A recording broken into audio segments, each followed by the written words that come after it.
Excusez-moi, ça n'a rien à voir avec votre affaire, mais c'est marrant de retrouver Steve dans votre collection.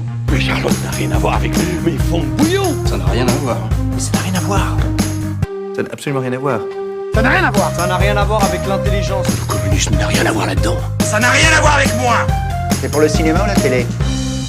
Du brouillard, des monstres effrayants, un phare et Stephen King, deux films qui à première vue se ressemblent beaucoup, mais qui en fait n'ont rien à voir. Bienvenue dans Rien à voir les films, 9e épisode de ce podcast. Bonjour Benjamin, comment vas-tu? Ça va très bien Thomas, merci. Alors Benjamin, cette semaine tu as vu Ferrari sur Amazon Prime Video, qu'est-ce que tu en as pensé? Déjà c'était le nouveau film de Michael Mann, qui n'a pas fait de film depuis bientôt presque 10 ans, on va dire.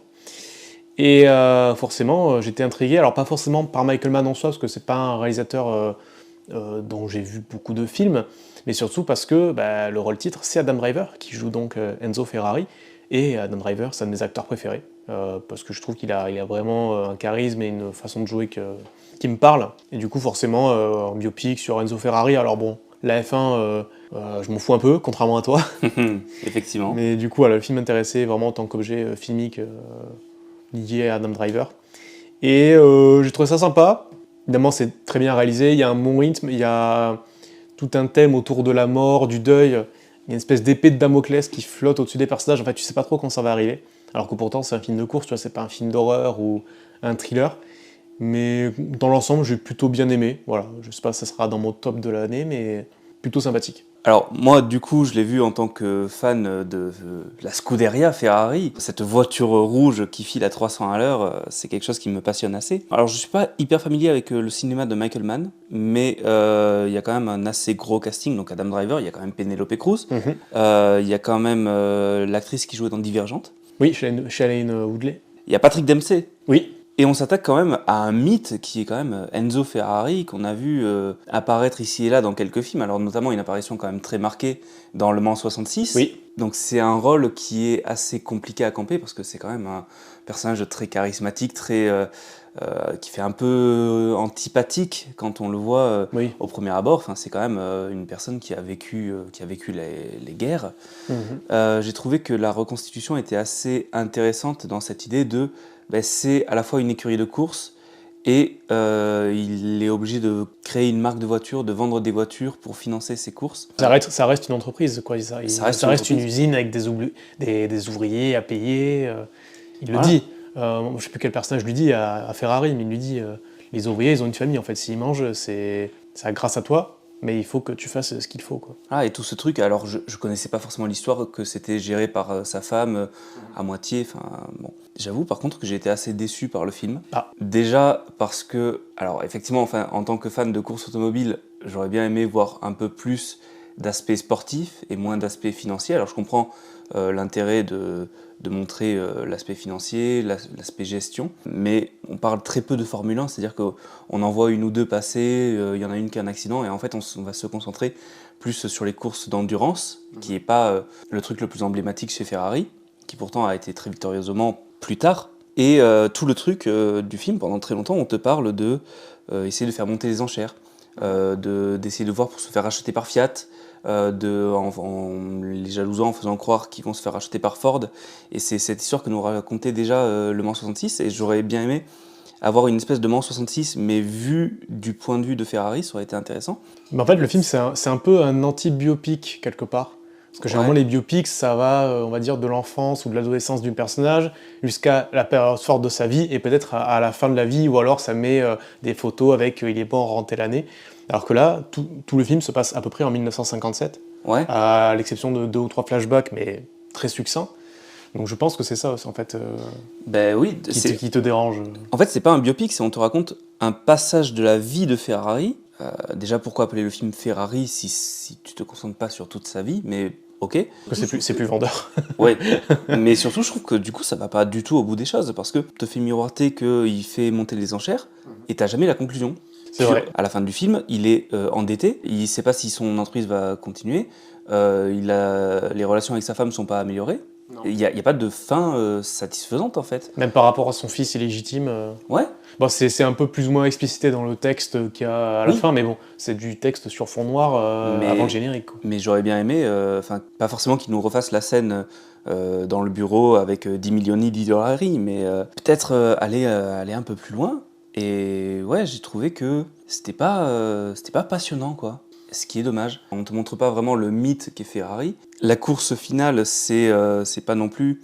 Alors c'est une course qui a été marquante dans l'histoire, certes, mais je pense qu'il y a plus intéressant comme course chez Ferrari, alors avec un accident dramatique en plein milieu. Il y a cette épée de Damoclès, comme tu as dit, avec la mort des pilotes.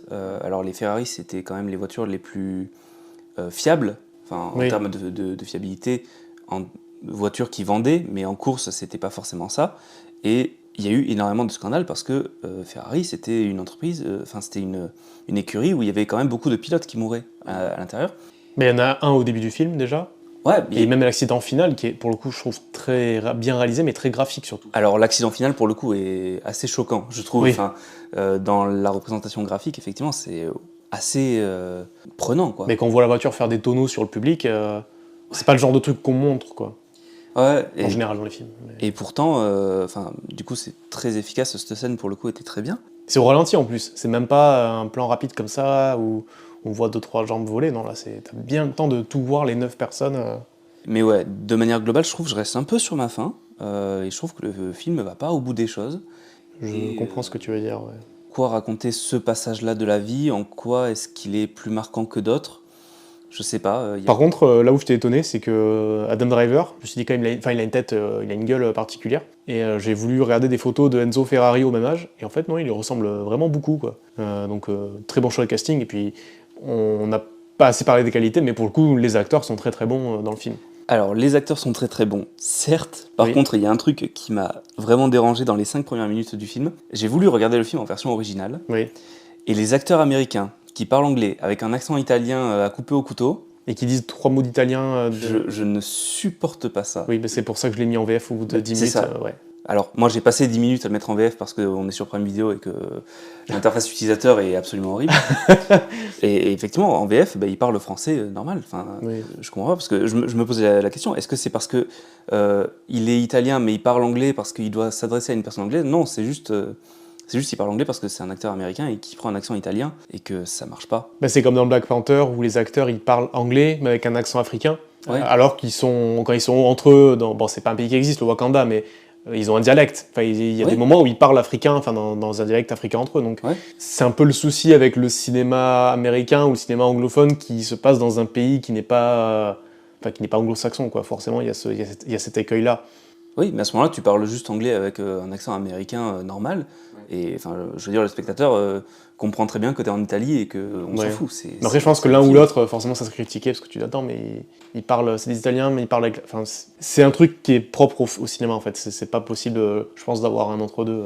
C'est pour ça que la VF, avec juste un accent français normal, qui ne sait pas de recréer un accent italien, moi, ça me va très bien. Il avait bien fait ça dans The King avec Timothée Chalamet, où quand le film se déroule en France et qu'il parle à Robert Pattinson qui joue le roi de France, il dit « je fais l'effort de vous parler en anglais parce que je connais l'anglais, mais il a un accent français à découper au couteau ». Mais après, quand il parle à ses hommes ou quoi, il parle en français. Oui, mais parce que là, c'était cohérent. Après, c'est comme dans pas mal de films américains, quand ils ont un personnage français qui apparaît, et que c'est un acteur américain qui parle français, qui te sort des expressions françaises avec un accent américain, c'est vrai que c'est chiant, mais après parce que... genre dans The Boys, quoi. Dans The Boys, moi je pensais à John Wick 4 récemment. Ah oui. Mais pourquoi ne pas engager un acteur français? Parce que autant Ferrari, je comprends, parce que c'est tout le film c'est un film américain, donc ils vont pas prendre que des acteurs italiens si c'est un film américain, ça je comprends. Mais quand c'est un film américain qui se passe aux États-Unis et qu'ils ont un personnage français, faites l'effort de prendre un acteur français. C'est ça, surtout que des acteurs français manquables, si on parle de John Wick, il y en a pas mal, surtout qu'en plus Bill Skarsgård, il ne fait pas d'action dans ce film. Non. Donc c'est pas requis d'avoir un acteur, même je pense que tu peux prendre Alban Lenoir comme figure d'action, mais...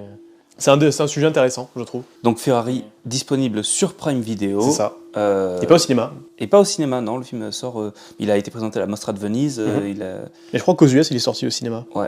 Mais nous, on n'y a pas droit. Non. En tout cas, si le podcast vous plaît, vous pouvez le noter, le partager, en parler à vos amis, à votre famille qui aiment le cinéma. Le lien est dans la description de ce podcast. On est disponible sur toutes les plateformes d'écoute. Et on a aussi un compte Instagram, Rien à voir les films, pour vous tenir au courant de l'arrivée d'un nouvel épisode. Chaque semaine, on parle de 2 films qui nous plaisent. On les compare, on les décortique, on fait des digressions pour parler de tout et n'importe quoi en lien avec le cinéma. Et cette semaine, c'est toi, Benjamin, qui as choisi les films dont nous allons parler. Et tu as voulu nous faire peur. Oui, voilà, parce que j'ai pris 2 films d'horreur que j'aime beaucoup, à savoir The Mist, réalisé par Frank Darabont, qui est sorti en 2007, et The Fog, réalisé par John Carpenter, et qui est sorti en 1980. 2 films qui, on y reviendra après, sortent à des moments très particuliers dans les carrières respectives des réalisateurs. Alors c'est surtout 2 films qui se passent dans la brume avec des créatures un peu étranges, d'où le... 2 films qui se ressemblent beaucoup. Exactement. On est quand même dans la thématique. Alors The Mist, qu'on peut traduire par La Brume en français, C'est ça. c'est une adaptation d'un roman de Stephen King qui a été réalisé donc par Frank Darabont, comme tu viens de le dire. Alors ce nom, ça vous dit peut-être quelque chose, déjà parce qu'il vient de Montbéliard, dans le Doubs, mais aussi parce qu'il a déjà réalisé 2 autres adaptations des livres de Stephen King, que sont La Ligne Verte et Les Évadés. Et il est également à l'origine de l'adaptation en série du comics The Walking Dead. Exactement. Série pour laquelle il réalisera notamment le très marquant premier épisode. C'est ça, il était là sur les 2 premières saisons, et après il s'était en allé, parce qu'il y a eu des différents créatifs avec les producteurs. Et petite anecdote, mais c'est aussi pour ça que l'acteur Jeffrey Dahmer, qui joue Dale dans Walking Dead et qui a un rôle dans The Mist, est parti de la série en saison 2, que son personnage est mort, parce qu'il est en mode, si Frank Darabont s'en va, je m'en vais aussi. Alors The Mist, c'est l'histoire de David, de son fils Billy et de son voisin Brent, qui partent faire des courses après un gros orage, et qui vont se retrouver piégés dans un supermarché après qu'une énorme brume opaque et mystérieuse ait envahi l'extérieur. Ils vont alors essayer de comprendre ce qui se passe avec l'aide du personnel du magasin et des autres clients, et ils vont vite se rendre compte qu'il y a des monstres qui rôdent dans cette brume. Something in the Mist, c'est ça, la phrase du film.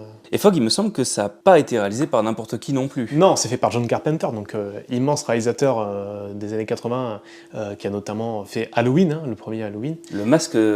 La Nuit des Masques. La Nuit des Masques. La Nuit des Masques, qui a fait aussi New York 1997, enfin...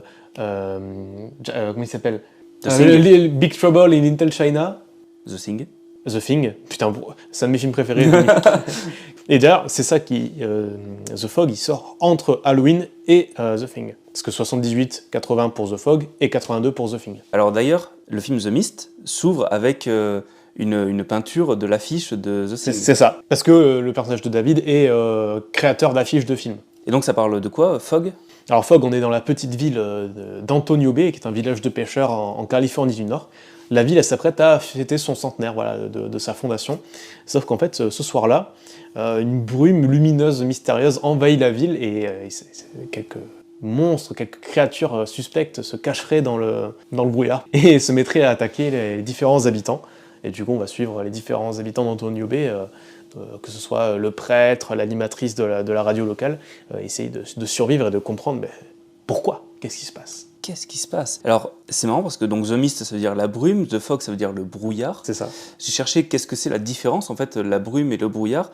En fait, c'est juste une question d'épaisseur et de visibilité, ce qui fait que la brume, c'est complètement inexact, parce que dans The Mist, c'est un brouillard, et non pas une brume. C'est ça. C'est complètement opaque, on voit pas du tout ce qui se passe à 6 mètres. Parce que la brume aussi, c'est proche du sol. Ouais.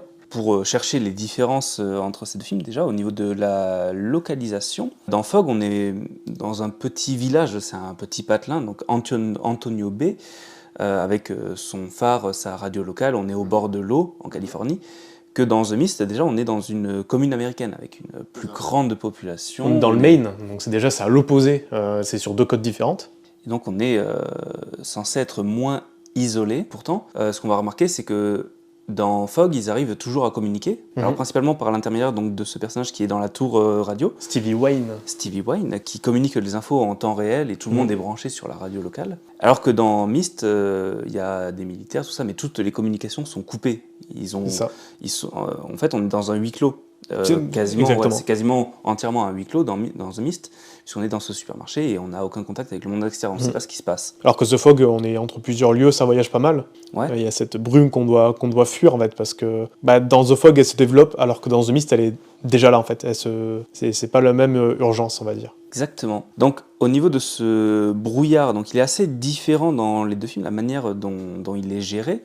Déjà dans Fog, il met beaucoup de temps à arriver, en fait. Bien sûr. Alors, on le voit au début, mais en fait, c'est vraiment au bout de 1h10 de film qui va vraiment commencer à envahir la ville, que dans The Mist, c'est immédiat. C'est après, voilà, au bout de 10 minutes, à partir du moment où ils sont rentrés dans le supermarché, il y a déjà le problème du brouillard. C'est ça, dans The Fog, il y a la première nuit où le bateau se fait attaquer, Ouais. et ensuite, il y a toute une journée entière où les personnages commencent à amasser des indices, à chercher un peu à savoir ce qui se passe.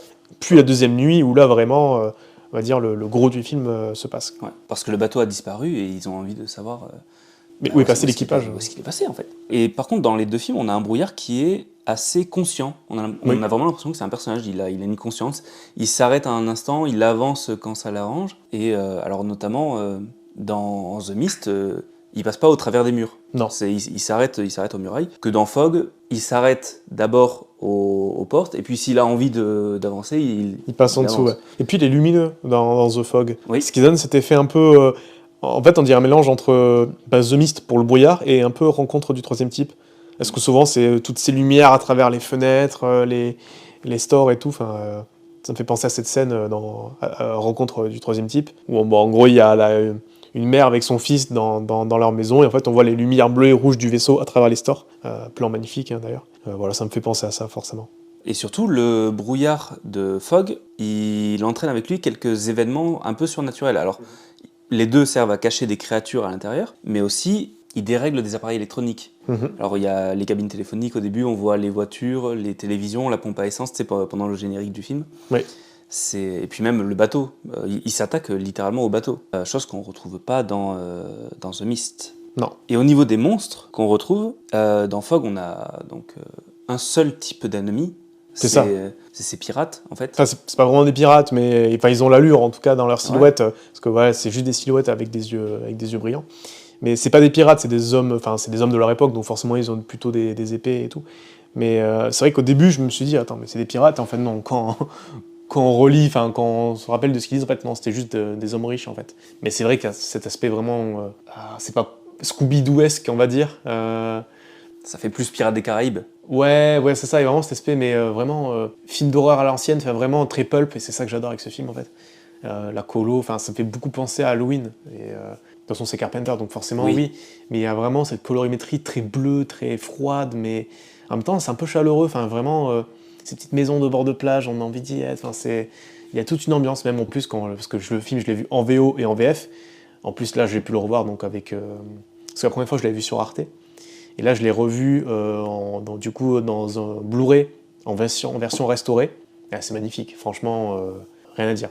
Visuellement, c'est très très cool. Le film a quand même une sacrée gueule, c'est vrai. C'est vrai que maintenant que tu le dis, ça fait un peu Scooby-Doo, colonie de vacances, avec... Le personnage qui est joué par Thomas Skins, donc qui entame une relation avec Jamie Lee Curtis, ça pourrait tellement être le Scooby Gang qui arrive dans la ville, quoi. D'ailleurs, je parlais de Thomas Skins, mais Carpenter, comme tout bon réalisateur, il a ses habitués. Donc déjà, lui, il fait un caméo... lui-même au début du film. Ah bon ? Ouais, c'est l'assistant du prêtre au tout début du film. Ah, ok. C'est lui. Ah, mais il était jeune à l'époque. C'est ça, oui, forcément. Mais donc, comme je l'ai dit, il y a Thomas Skins qui a joué, par exemple, dans Halloween 3, qui est le seul Halloween sans Michael Myers. Mais c'est John Carpenter qui a réalisé Halloween 3 ? Non, mais il l'a pas réalisé. C'est Tommy Lee Wallace qui l'a réalisé, donc qui était déjà sur les premiers Halloween. En fait, Carpenter, à la base, ce qu'il voulait faire, c'était réaliser les 2 premiers Halloween, et ensuite, avec Michael Myers, et que chaque Halloween après... soit une histoire indépendante et différente, un peu à la chair de poule en fait, une anthologie. Ouais. Sauf qu'en fait le 3 s'est planté, et du coup à partir du 4, Michael Myers est revenu. Donc il y a ça, il y a Jamie Lee Curtis évidemment, qui joue Laurie Strode dans Halloween, qui est une actrice qu'on n'a plus besoin de présenter. Il y a aussi donc Adrienne Barbeau, qui joue Stevie Wayne, donc l'animatrice de la radio. C'était à l'époque la femme de John Carpenter, et qui a aussi joué dans d'autres films du même réalisateur juste après, comme New York 1997. Et ensuite, concernant les pirates, l'équipage de l'Elizabeth Dane, donc les fantômes, il y en a un qui est joué par Nick Castle, qui a joué Michael Myers dans le premier Halloween, D'accord. et un autre qui est joué par Rob Bottin. Rob Bottin qui n'est pas un acteur, mais qui est le type qui s'est occupé des prothèses, des maquillages et des effets spéciaux sur The Thing. Ok. Voilà, et à l'époque, il avait 22 ans. Donc, quel talent, voilà. Il est parti en burn-out, mais bien joué, Rob.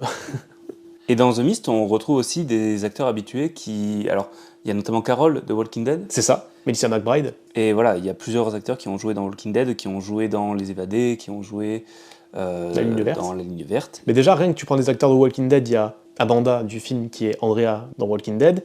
Comme tu l'as dit, Carol qui apparaît au tout début à la toute fin. D'ailleurs, on en reparlera de la fin, qui joue Carol dans Walking Dead. Jeffrey Demun qui joue Dale. Je sais pas si t'as vu Walking Dead au moins les premières saisons, mais... J'ai vu jusqu'à la saison 3, 4, je crois, par là. Ouais, voilà, donc c'est que des personnages des premières saisons, parce que forcément Oui. il l'a casté. Il y a le regretté André Bauer, donc qui joue le voisin de David, Ouais. qui nous a quittés en début d'année, là, qui a joué aussi dans Brooklyn Nine-Nine, hein, que vous connaissez sûrement, c'est le capitaine Holt. C'est pas une surprise, hein, que chaque réalisateur a ses acteurs fétiches, et c'est toujours sympa de les voir dans des projets différents. D'ailleurs, c'est donc Melissa McBride qui joue Carol, parce que je ne sais plus de son nom dans The Mist, mais... c'est avec ce film-là qu'en fait Frank Darabont l'a repéré et qui lui a donné ensuite le rôle dans Walking Dead. Ok. Et donc, pour en revenir aux monstres dans The Oui. Mist, il y en a beaucoup plus. Oui. Il y a 6 types de monstres différents. Alors, on va pas tous les dévoiler ici, mais on a notamment des monstres avec des tentacules, tu sais, un C'est peu ça. très Lovecraftien. Mais de toute façon, il y en a de toutes les tailles, de toutes les couleurs. Enfin non, pas de toutes les couleurs, mais il y en a pour tout le monde. Il y en a pour tous les goûts.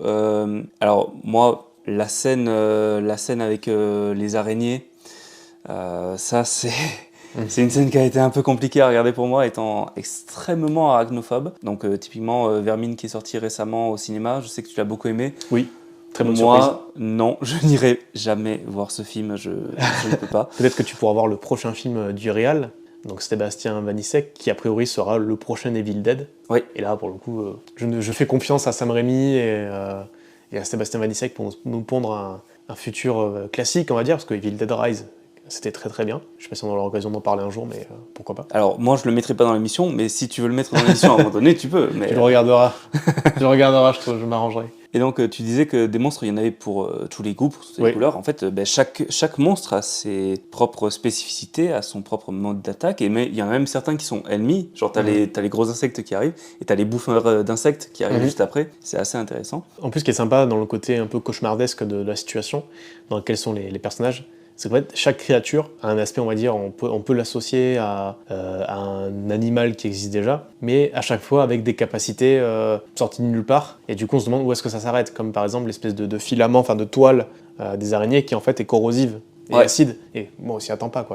Et en fait, on se dit, non, mais c'est toujours plus dangereux. Et puis même, le fait qu'il y ait plusieurs créatures, en fait, on se dit, non, mais ça fourmille, en fait. C'est pas un seul homme, c'est pas un seul ennemi, il y a pas de... La menace est abstraite, bon, comme dans The Fog, tu me diras.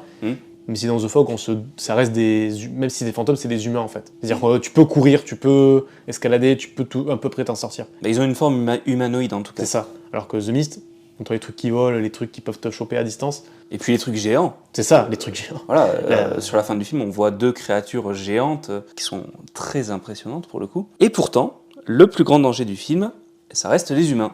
C'est ça. C'est les humains qui vrillent. Alors, à la manière des thématiques qu'on retrouve dans Walking Dead, alors peut-être pas dans les saisons de Frank Darabont, parce que dans les premières saisons, c'est très les zombies. Et encore, à la fin de la saison 2... Ouais, mais Et oui, ça plus vient on avance, ça vient après, oui. plus les zombies sont secondaires et c'est les humains qui posent problème.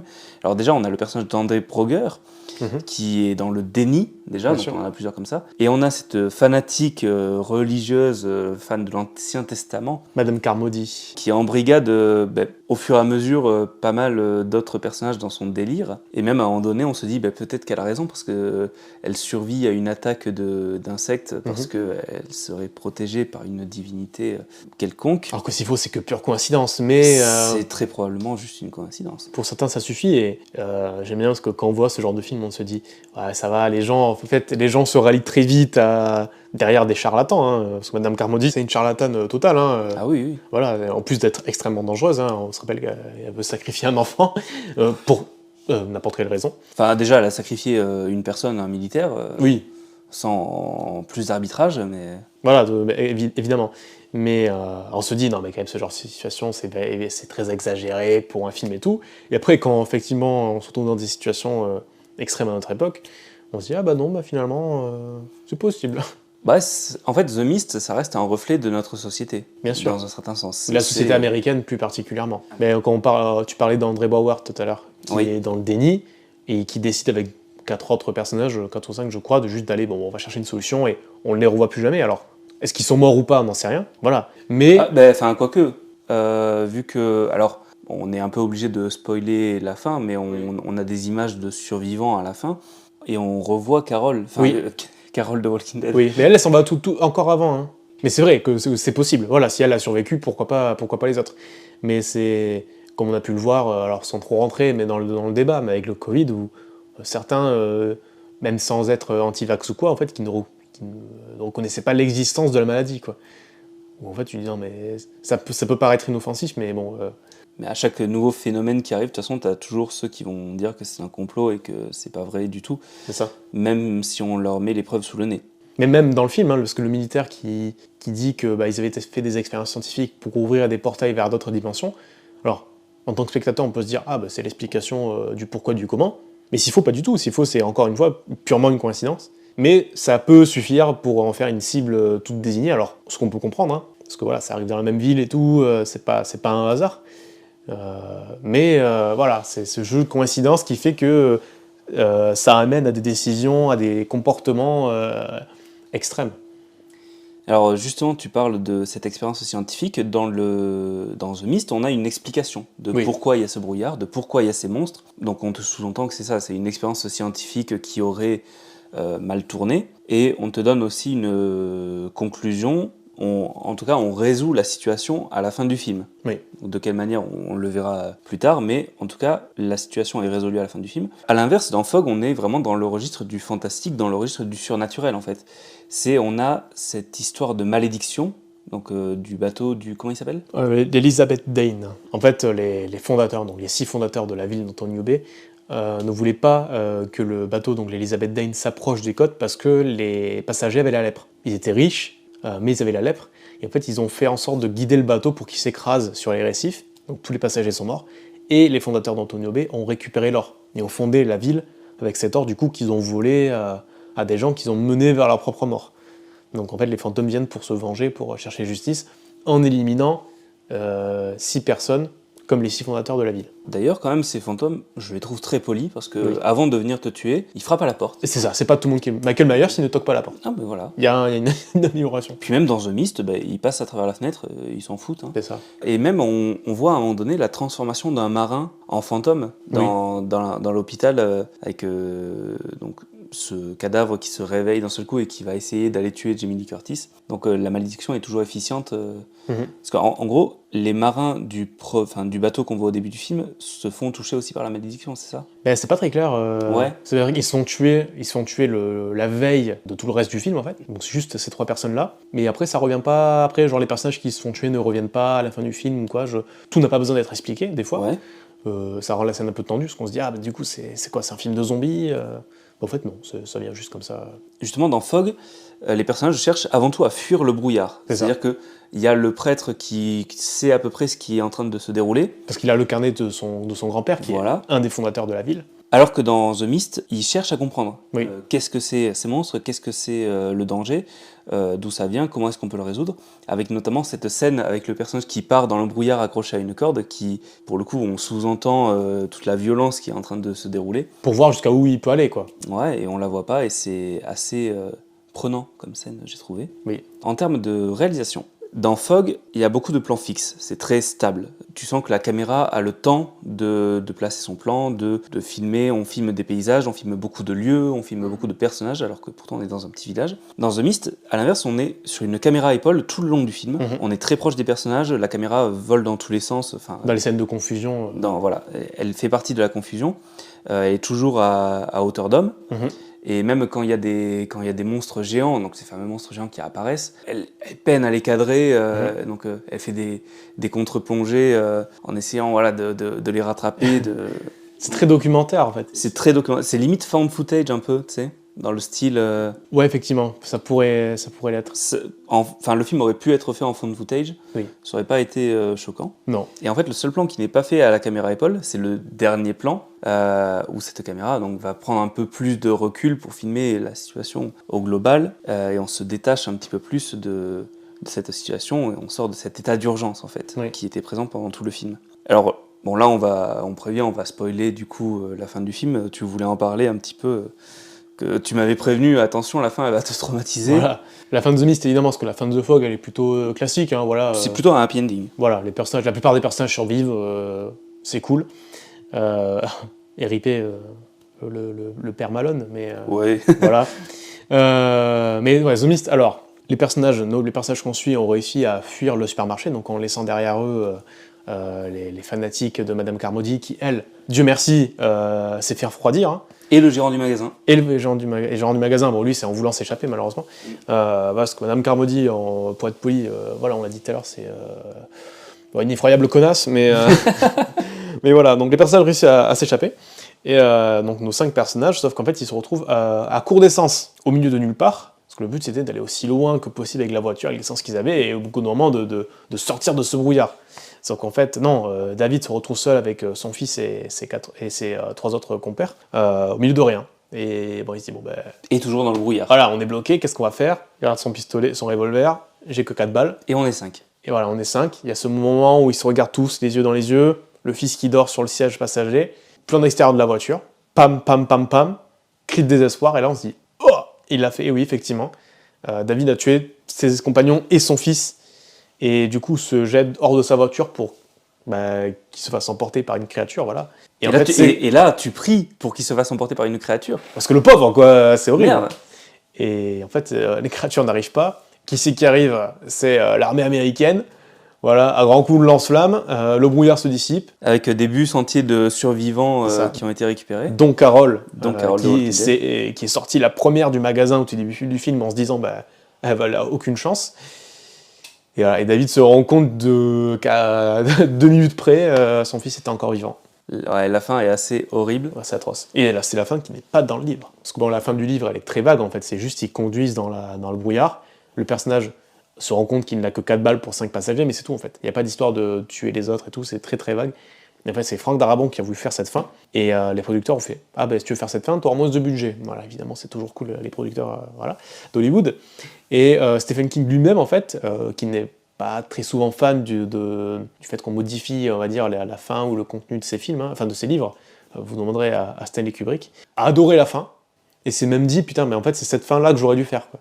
Pour dire, après, c'était pas sa première collaboration avec Darabont non plus, donc il devait lui faire confiance, j'imagine, pour raconter l'histoire, en faire la meilleure adaptation possible. Est-ce que tu penses que Frank Herbert s'est dit la même chose quand il a vu le Dune de David Lynch ou Non. Non, Et est-ce que tu penses que John Carpenter s'est dit la même chose quand il a vu le Fog de 2006, un bon remake, qui a eu une critique dans le magazine Première, que je vais te lire ici. Réalisé par le manchot déjà responsable de Stigmata, le Fog 2006 est aussi flippant qu'un brumisateur et joué par des acteurs expressifs comme des Playmobil. Alors, je ne l'ai pas vu.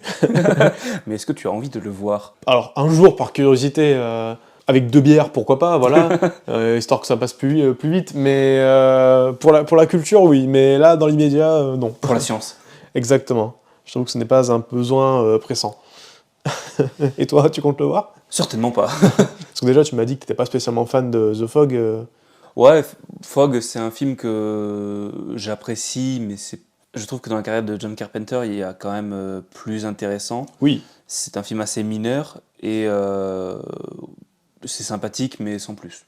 Je n'ai pas énormément de sympathie. Pour le coup, je trouve que Myst, pour moi, a été une bien plus grande découverte. Je suis d'accord avec ça, je suis d'accord. The Mist est beaucoup plus intéressant en tant que film, même si, The Fog, comme tu as dit, c'est un film mineur dans la filmo de Carpenter, mais je l'aime beaucoup, et c'est par rapport à ce que je dis au début, il y a vraiment cette vibe des vieux dessins animés Scooby-Doo, en fait, que j'aime beaucoup. Donc c'est peut-être ça qui me parle plus que le reste, mais je comprends tout à fait le fait que, bon voilà, c'est sympa, mais sans plus. Tout à l'heure, on parlait du mal abstrait, enfin du brouillard, qui est un concept abstrait, mais Carpenter, c'est pas la première fois qu'il faisait ça, parce que dans Halloween, en fait, Michael Myers, c'est quelqu'un de défini, en fait. Voilà, Michael Myers, il a un autre nom, c'est the shape, en fait, c'est la forme. Parce qu'il a un masque inexpressif, il marche très droit, il n'a pas de charisme ou de gestuelle particulière, parce qu'il est vraiment très stoïque. Et en fait, Carpenter voulait que Myers soit une représentation abstraite du mal, en fait. C'est-à-dire le mal incarné, donc comme le dit le docteur Loomis plusieurs fois dans le film. Mais voilà, c'est plus une représentation en fait, de l'oppression qui entoure les personnages du film, qui sont notamment de jeunes femmes. En fait, c'est comme ça que l'avait conçu Carpenter. Et je pense qu'il a voulu faire pareil dans The Fog, en fait. Techniquement, ces pirates, ces fantômes du brouillard, c'est plus en fait le châtiment en fait, des péchés originels de certaines communautés américaines qui se sont construits sur le sacrifice ou les magouilles, les meurtres d'autres personnes pour s'en sortir. Alors, les États-Unis, en soi, elles peuvent être considérées comme telles, parce que pour ce qu'ils ont fait aux Amérindiens, mais même ce qu'on peut voir dans Killers of the Flower Moon des années plus tard, où voilà, ils ont infiltré les communautés natives, amérindiennes, pour devenir riches grâce à l'argent du pétrole, quoi. Mais donc il y a ce côté-là, en fait, où à chaque fois, ce mal abstrait est une représentation d'un mal qui est très spécifique, en fait, par rapport à une frange de la population américaine, ou population en général. Mais... D'ailleurs, c'est intéressant, tu sais, comment ils ont réalisé ce brouillard dans Fog. Avec, à la base, ils voulaient faire avec des grosses machines à fumer, mais en fait, ça se dissipait très vite, et au final, ils l'ont fait en effets spéciaux. Et pour le coup, je trouve que le brouillard marche vraiment très bien, il est assez bluffant, il est très réaliste, beaucoup plus que les tentacules en 3D un peu dégueulasses de The Mist. Oui. Ça pique un peu les yeux. C'est les CGI de 2007, voilà. Ah, c'est vraiment... après, c'est intéressant, c'est le début de la 3D. Le truc, c'est que dans The Mist, en fait, il y a certains plans qu'ils ont fait avec des vrais... Comme les tentacules, il y a des plans où quand ça enroule les personnages, c'est en CGI, mais quand c'est la tentacule au sol, c'est fait en dur. Là, ça se voit. Mais surtout qu'en plus, je crois que les effets pratiques, ils ont été faits par KNB, qui est la boîte qui fait les effets spéciaux sur Walking Dead. Donc les maquillages de zombies et compagnie. Donc forcément... c'est Greg Nicotero qui a aussi bossé sur les films de Tarantino, sur Predator et compagnie, donc c'est quelqu'un avec beaucoup de bouteilles. Mais oui, c'est vrai que pour le coup, quand on voit les effets spéciaux qui ont été produits pour le film, alors encore une fois, voilà, par rapport au budget, au temps qu'ils avaient et tout, etc., on pouvait peut-être pas faire mieux. Quelque part, ça me fait aussi penser à The Thing, donc il y a le film de Carpenter de 82, et le prequel de 2011, donc ça se passe... en fait, le prequel de 2011, je sais pas si tu l'as vu, Non. En fait, il raconte ce qui s'est passé dans le camp des Norvégiens. Okay. Qu'on voit dans le premier. Et en fait, le film a été tourné entièrement avec des effets pratiques. Parce que, on va faire un préquel de The Thing, on le fait à l'ancienne et tout. Et en fait, le studio, à la fin, ils ont dit « Ok, non, en fait, vous allez tout remplacer par des CGI dégueulasses, et on sort le film. Ça vous va ?» Et sauf qu'en fait, tu vois le film, et il n'y a pas de problème à faire des CGI pour faire des monstres et tout, parce que quand c'est bien fait, ça a de la gueule. Mais là, c'est mal fait, en fait. Et surtout quand on voit les effets pratiques du premier The Thing, qui a 40 ans maintenant, avec la transformation du monstre, c'est ça, qui est assez terrifiante. Ça n'a pas pris une ride, quoi. Enfin, c'est époustouflant, surtout comme quand je disais tout à l'heure, ça a été fait par un gamin un gamin, on a le même âge, mais ça a été fait par quelqu'un qui avait genre une vingtaine d'années, quoi. C'est absolument fou, quoi. Du coup, Fog, le remake, j'imagine que ça va être un peu pareil. Ils ont dû faire un brouillard en CGI, j'en sais rien. Ça sera à toi d'aller voir. Ouais, super.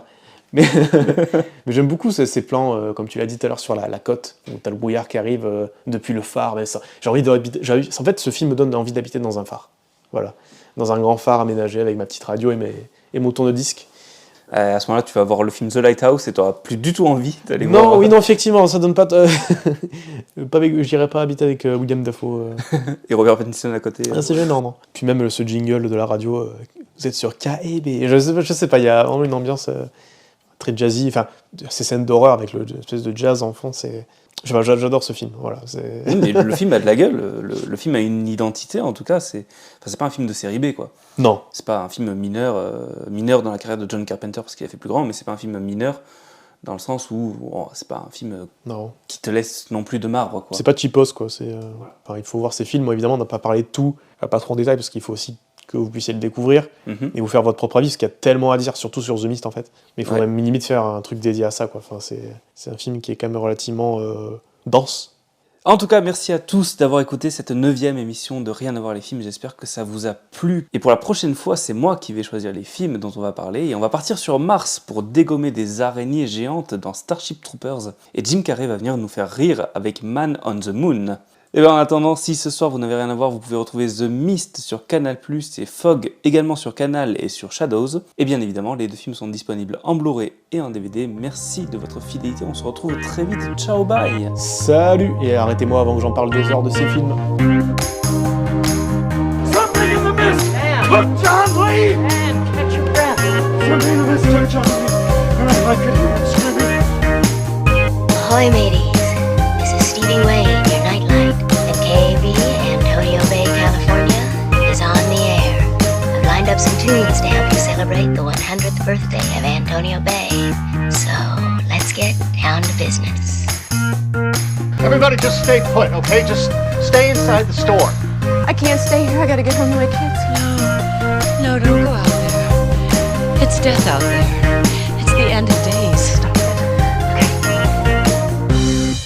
Après, parmi les acteurs, donc, vous avez sûrement vu dans d'autres projets pour The Mist, il y a Sam Witwer, donc, qui joue un des militaires. Je crois que c'est le dernier à mourir. C'est celui qui fait Dark Maul dans Clone Wars, donc, avec la voix. Ah. Et qui est aussi dans le jeu Callisto Protocol, qui est un espèce de Dead Space. Ouais. Je sais pas si tu y as joué, mais... Non, Bah, après, de manière générale, tu sais, déjà les films d'horreur, Oui. j'en regarde pas beaucoup parce que je suis pas hyper à l'aise avec ce Ouais. genre de films. Les jeux d'horreur, C'est mort.